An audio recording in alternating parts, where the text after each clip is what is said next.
You'll have to pardon my calm demeanor because I'm in a library. Shh.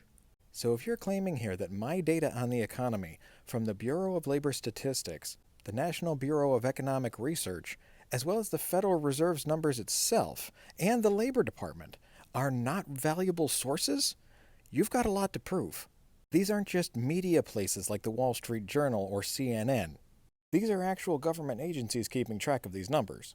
Whether Trump wants to call them rigged or not just because they're not in his favor, just like he's called everything rigged his entire life when it doesn't go in his favor.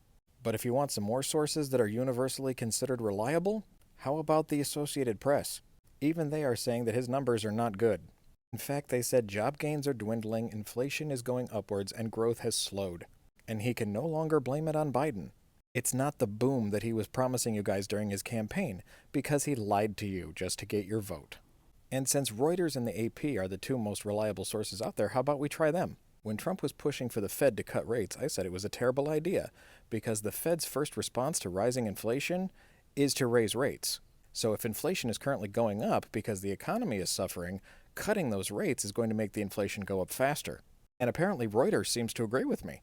But let's not forget that, as I pointed out in that video, we have lost over 3.5 million jobs in the last 3 months. Meanwhile, Trump has quote-unquote created roughly 100,000.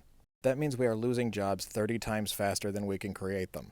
And if that downward trend continues, we could be at COVID-level unemployment in less than a year.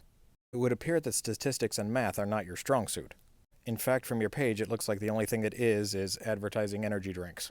But since Maga math is difficult, let me try to put it simply.